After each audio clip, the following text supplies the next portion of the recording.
नमस्कार साथियों, आपका स्वागत है एग्रीकल्चर गाइड में। आज हम फिर नए टॉपिक के साथ आप सबों के बीच उपस्थित हैं। तो आज का जो टॉपिक है वो है कल्टीवेशन ऑफ जिंजर, अदरक की खेती कैसे करें, उस पर ये आज का टॉपिक है। और ये टॉपिक जो है एग्ज़ाम पॉइंट ऑफ व्यू से काफ़ी इम्पोर्टेंट है। तो चलिए शुरू करते हैं। तो पहले इसका देख लेते हैं क्या बोटेनिकल क्लासिफिकेशन, ठीक है। इसके बारे में थोड़ा डिटेल देख लेते हैं। तो इसका जो बोटेनिकल नेम क्या है, तो बोटेनिकल नेम है आपका जिंजीबर ऑफिसिनेल, ठीक है। जिंजीबर और ऑफिसिनेल होता है, ठीक है। एक जो कि कॉमन जिंजर जो होता है उसका नाम होता है, लेकिन एक ब्लैक जिंजर भी होता है। तो ब्लैक जिंजर का बोटेनिकल साइंटिफिक नेम या बोटेनिकल नेम की बात करें तो इसका होता है कैंपफेरा परवीफ्लोरा, ठीक है। कैंपफेरा परवीफ्लोरा होता है, ठीक है। जिंजीबर केरुमुनार जो होता है ये भी एक वैरायटी है जिंजर का ही, ठीक है। इसका बेसिकली हम कहाँ यूज़ करते हैं, मेडिसिनल पर्पस में इसको बेसिकली यूज़ करते हैं, ठीक है। नेक्स्ट है क्रोमोसोम नंबर। क्रोमोसोम नंबर की बात करें तो 2n बराबर कितना होता है, 22 होता है। फैमिली क्या होता है, जिंजीबिरेसी फैमिली, ठीक है। जो जिंजर होता है जिंजीबिरेसी फैमिली से बिलोंग करता है। ओरिजिन की बात करें तो इसका जो ओरिजिन है साउथ ईस्ट एशिया, ठीक है। जिंजर का अदरक का जो है ओरिजिन कहाँ से उत्पत्ति हुआ है इसका, तो साउथ ईस्ट एशिया से इसका उत्पत्ति हुआ है। फ्रूट कैसा होता है, अगर पूछ देगा कि फ्रूट कैसा होता है तो ये सब फ्रूट होता है कैप्सूल कहलाता है। जो जिंजर का फ्रूट है वो कैप्सूल कहलाता है। इन्फ्लोरेसेंस की बात करें तो कैसा होता है, स्पाइक। इन्फ्लोरेसेंस का मतलब होता है कि अरेंजमेंट ऑफ फ्लावर, ठीक है। फ्लावर का अरेंजमेंट किस तरह से होता है, तो जिंजर का जो अरेंजमेंट ऑफ फ्लावर होता है वो स्पाइक टाइप का होता है। नेक्स्ट है, ये है हमारा ब्लैक जिंजर। आप देख सकते हैं ब्लैक जिंजर कैसे दिखता है, ठीक है। अंदर से पूरा ब्लैक दिखता है, ऊपर से तो नॉर्मल दिखता है, लेकिन इसको जब कट करते हैं तो अंदर से ब्लैक दिखता है, ठीक है। और ये स्पाइक है, जिंजर का जो फूल होता है ये इस तरह से दिखता है, ठीक है।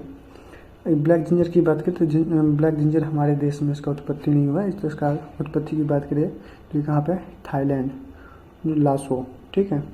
थाईलैंड और लासो इसका उत्पत्ति स्थल।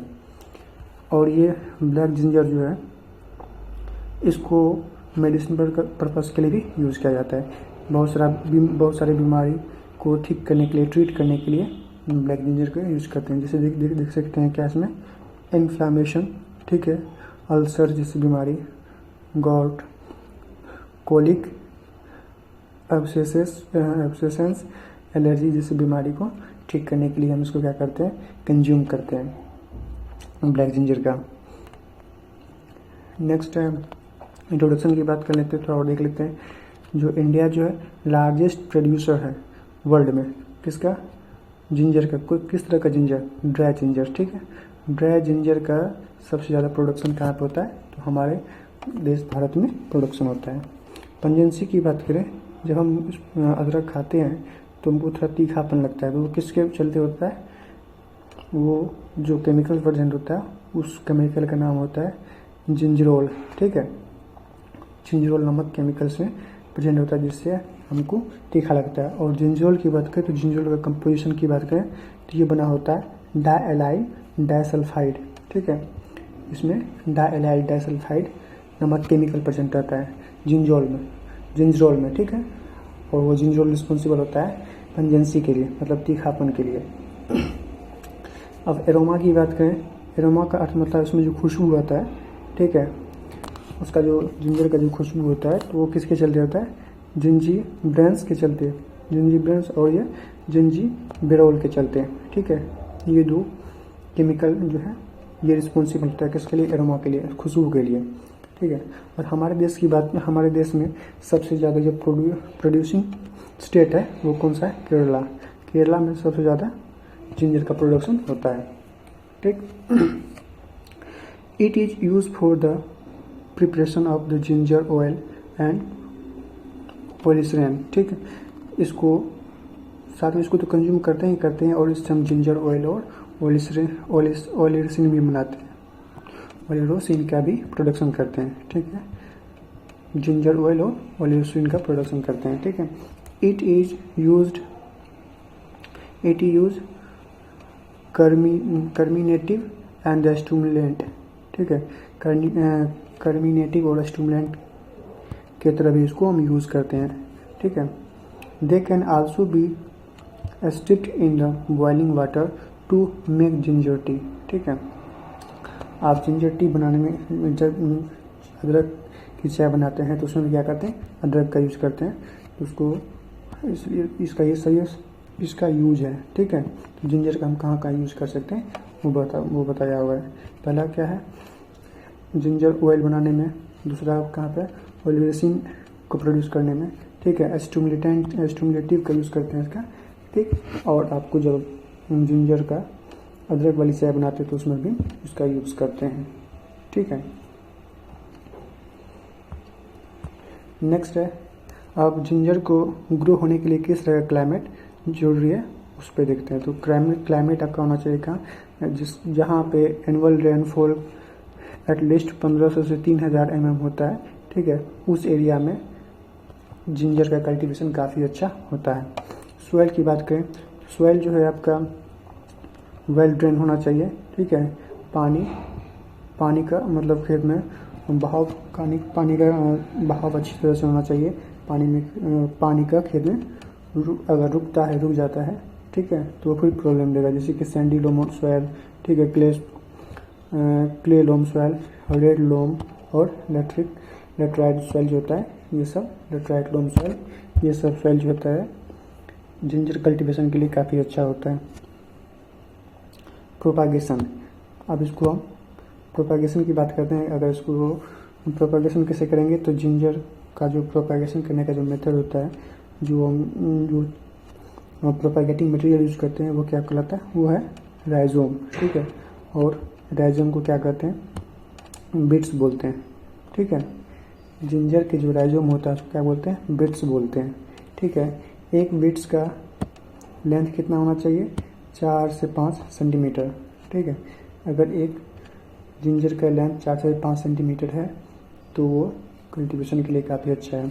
वेट की बात करें तो 25 से 30 ग्राम होना चाहिए। ठीक है, अगर 25 से 30 ग्राम वेट है एक बिट्स का, मतलब एक राइजोम का, तो वो प्रोपागेशन के लिए काफ़ी अच्छा होता है। नेक्स्ट है, bits should have at least 1 birth, उसमें एक बर्ड्स होना चाहिए। ठीक है, एक बर्ड्स होगा, फिर वहीं से क्या होगा, वहीं से फिर नया तना निकलेगा। सोइंग डेप्थ की बात करें तो आपको कितना, 4 से 5 सेंटीमीटर डेप्थ होना चाहिए। किसमें, फेरो में। इसको फेरो और रिज मेथड में लगाते हैं। फेरो और रिज मेथड इस तरह से होता है। ठीक है, तो ये रिज हो गया, ये फेरो हो गया। ये रिज जो गड्ढा टाइप का होता है, जिस तरह से हम आलू लगाते हैं तो उस तरह से इसको भी लगाते हैं। तो आलू को हम ये अपर पोर्शन पे लगाते हैं, ये क्या कहलाता है, ये फेरो कहलाता है। और ये लोअर पोर्शन हम इसमें पानी देने का काम करते हैं। तो फेरो एंड रिज मेथड से जिस तरह से हम आलू में लगाते हैं, आलू को लगाते हैं फेरो एंड रिज मेथड से, तो इसी तरह से हम जिंजर को भी लगाते हैं।